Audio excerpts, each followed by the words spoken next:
today. And you haven't spoken to Dineo since 2nd May, and she's been asking for information. So 24 students is unaccounted for. 21, according to Pindile on email from your office, 21 out of that 53 students that's been living there for 6 months at this black, female-owned small business. 21 has been paid directly from Nsfas for the past 5 months. She's been asking for information from Nsfas. No one has been answering her for 5 months. Today only. Now, because you're not corrupt, I'm not going to assume that there's a specific reason why she's only been answered today because we're sitting. I'm not going to assume that. It's running away. We don't have water.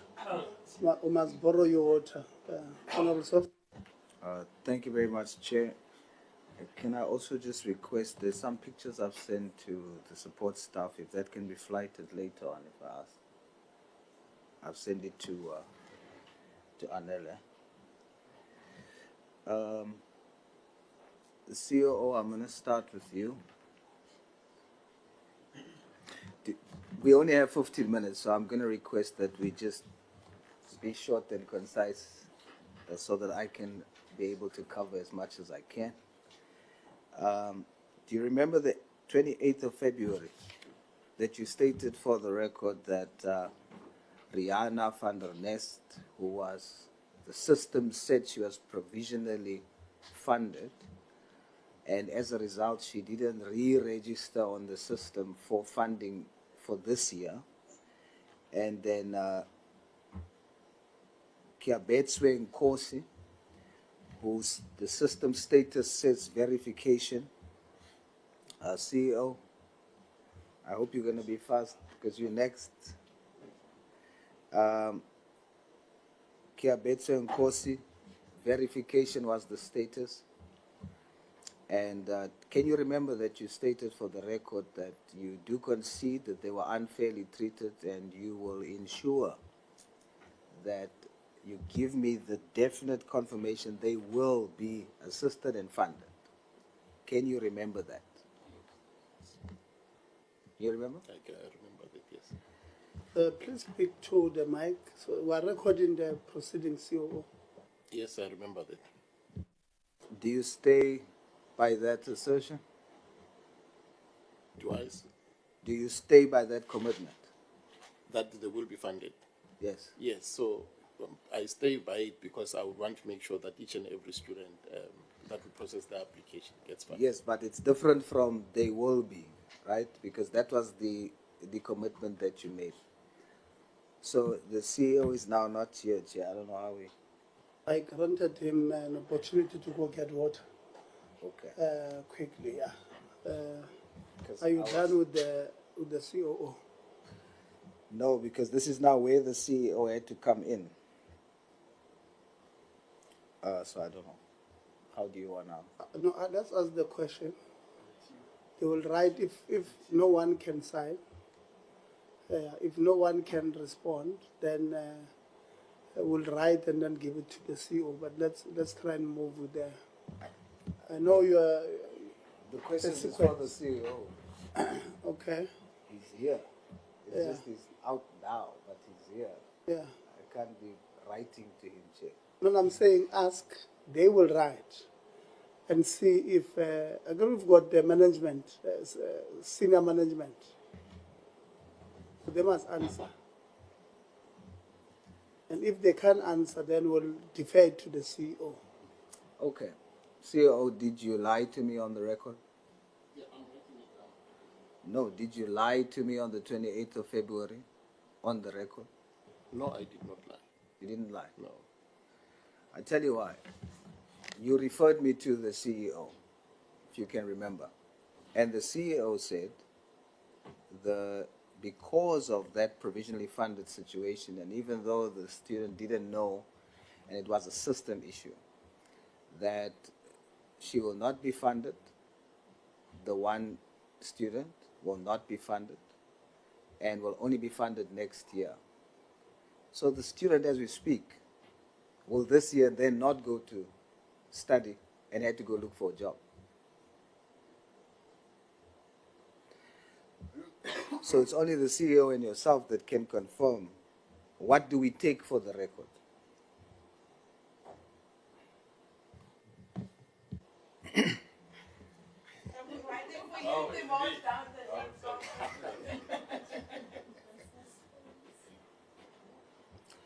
CEO, the COO on the 28th of February made a commitment, and he stated for the record again, he stays by that commitment, that these students will be funded. Your response to me was that the one student will not be funded this year, and as a result, she is not going to study. She had to go and look for work so that she can start studying next year. So I was asking the CEO, did he lie to me on the record? He says no, but materially that student now is not funded. So for the record, did the CEO lie to me? Yeah, thanks, Honorable Source. I think when you had forwarded the complete, I tried to look for it on my phone, but I see it's gone now. So when I'll just take you through the process. When you'd referred the matter to myself, I sent it straight to the ops team to try and get a response. And I would have taken the same response from the ops team after reviewing it and sent it back to you to say, I think if I remember correctly, it was that the student had missed the application cycle and should reapply in the next academic year. So that would have been the position, but I'm happy to relook at the case based on what the COO has said and to give you a final response on that. I'll be happy if you relook at it, because I obviously take for the record what the COO has said, that they will be funded, given when we explain the situation in this very setting. So your response then is opposite than his, but I'm glad that you're making a commitment to relook at it and deal with it. Let me congratulate you on the position. So my approach is not going to be for you to answer questions that you have not been part of. So we're going to use the approach of let's find solutions, you and I together in this session. But I'm only going to deal with stuff where you have actually participated in. Okay? So very quickly, CEO, are you corrupt? Yes. No. Are you corrupted? No. What lengths will you go to deal with corruption when we find it in Nsfas? I think as the board would have outlined in the turnaround strategy and in the vision and mission, is that we have a zero tolerance approach to corruption. Yeah. And that where there has been instances of wrongdoing identified by internal bodies or external bodies, there must be consequence management for that, both through internal disciplinary mechanisms as well as through civil as well as criminal cases. I'm very happy to hear that. Does Nsfas still have 4 different versions of the same Nsfas portal? The solution partners, I'm assuming you're referring to. No, the portal, the online portal that you used. The last time we discovered that there was 4 different portals used for the accommodation thing, but it's 4 different portals provided by 4 different providers that is paid for one thing with 4 different versions of that one thing. Yes, there are still 4 solution partners.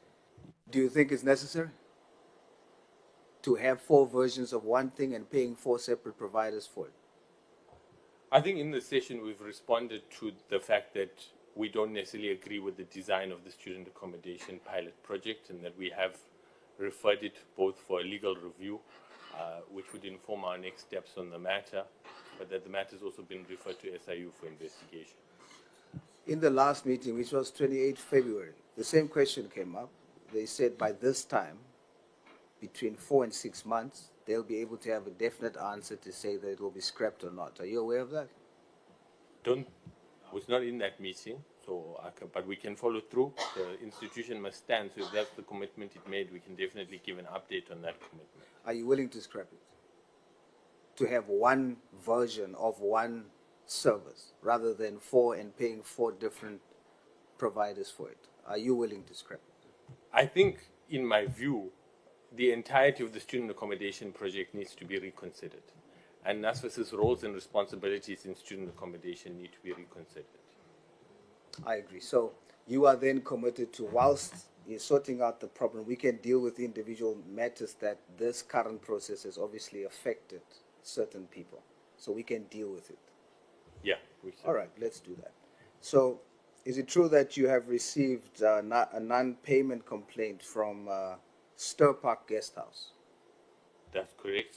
via email? Yeah. So we're going to talk about it because you are fully aware of it and you've engaged on the matter, right? Do you confirm that Stir Park Guest House is accredited? Yes. Is it true that Training Young Minds is the solution partner? Yes. What qualifies Training Young Minds as the solution partner? I can't respond to that question. We didn't appoint Training Young Minds, so it was not done under my term of office. But you can't say we didn't appoint. Okay, Nsfas appointed Training Young Minds.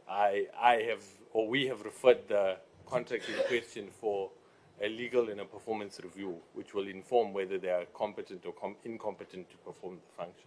So at this point, you're assuming that there is some questionable issues there. I'd say the entirety of the student accommodation project has questions attached to it. Okay, so there's a possibility that Training Young Minds might not qualify to be a solution provider. That's what you're saying, for the record. You see, I don't want to make statements that, because these are legal No, proceedings. based on our that discussion, it's gone for legal review.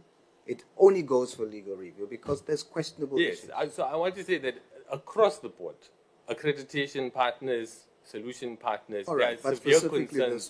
this one. And the only reason why I'm interjecting, not out of disrespect, just because I've got 15 minutes. So for this one, it's questionable, I have concerns about the performance of all our solution partners, yeah, including this one, including this one. including Training Young Minds. Yes. Are you aware that the inspector listed on the inspection report does not work for Training Young Minds? No, I'm not aware. I'm informing you that the inspector listed on the inspection report does not work for Training Young Minds. But that's the document that you have. And I can provide it for you. But we're helping each other. Yeah, You yeah. knew, so Yeah, we're okay, helping each other. And you're committed to dealing with corruption. Yeah. I'm also informing you that the inspector on the report, he's a civil engineering technician employed by Ledwaba Consulting Engineers. So what has happened here is Young Training Minds is contracted by Nsfas. Their core business has nothing to do with accommodation. They are a skills training center. They then outsource this service to Ledwaba Engineering Consultants. And then an civil engineering technician goes and does the inspection and then does a report and submits it to you, and Nsfas receives it. Now we're going to show why this is important.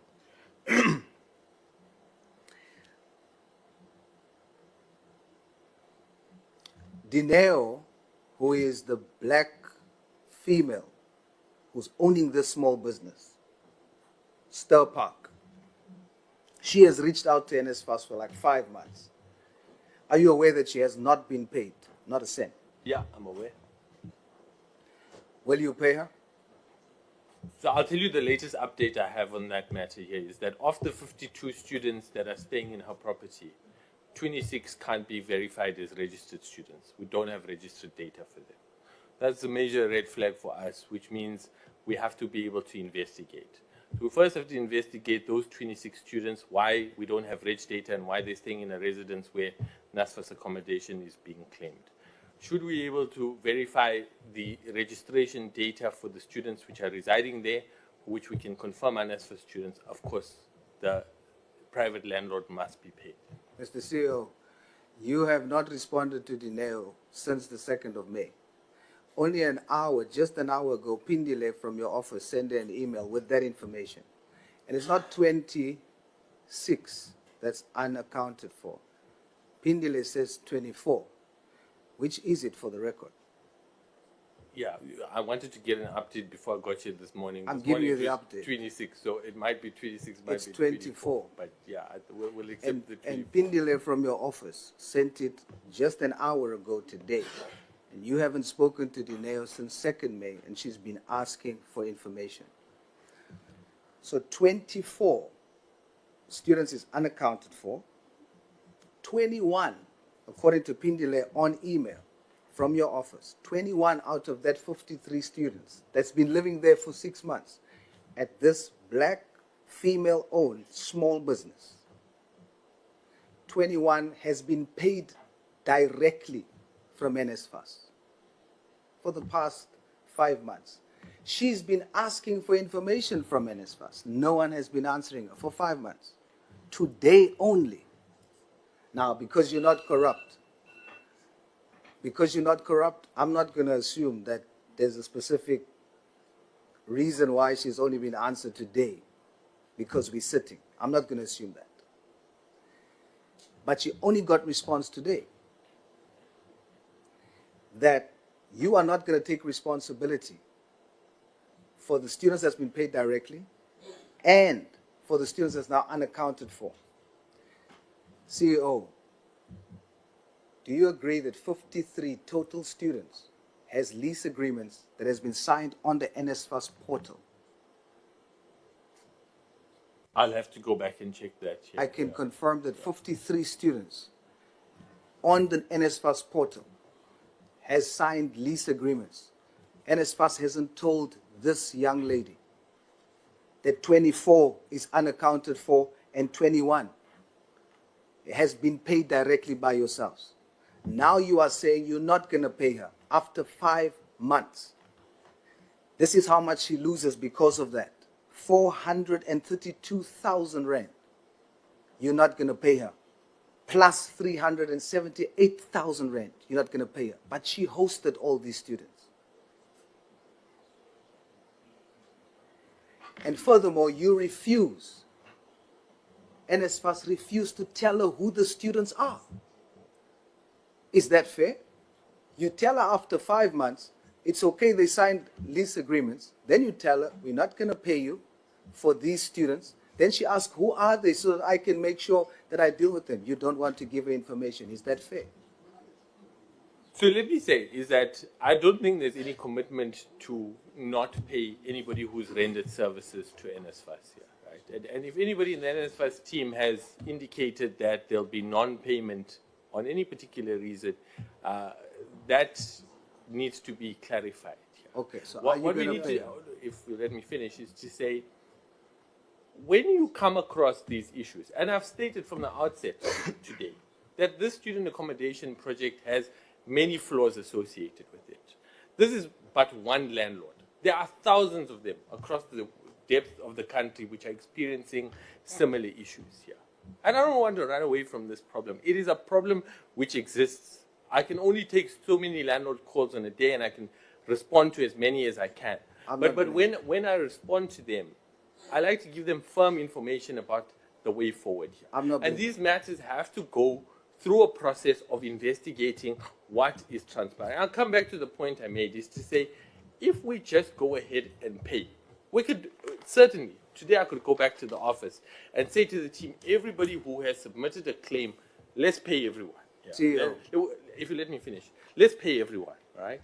But the reality is that on the other side of that, when we are audited, we are expected to account that we went through some validation process to check that these students were there. Now, if we were to go back and investigate and say 24 students were staying on the property that did not have Nsfas accreditation but signed a lease agreement, the question is why? And when we have to answer the why. Do you know why I'm interjecting? Just because of my time. My time is up. And the only reason why I'm interjecting is not out of disrespect, but the question is why. I agree with you.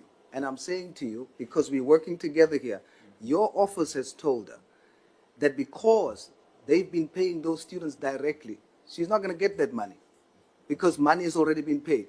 You saying we must ask why? I am asking why. And I am saying it will be unfair for what Nsfas has done. And you're right, there's more cases like this. What Nsfas has done is wrong. This small business worked with you in good faith. You are now causing her to lose money, lose business. And as I close, Chair, I would just like the CEO to see what I'm talking about. If you would indulge me, it's just going to take 5 seconds, but we're not there. I'm not there. I haven't met these people. We have received emails. The committee's received emails. But when we went deeper into this, we found this and we're bringing it to you. And I'm hoping that she will not be only paid for 8 students out of 53.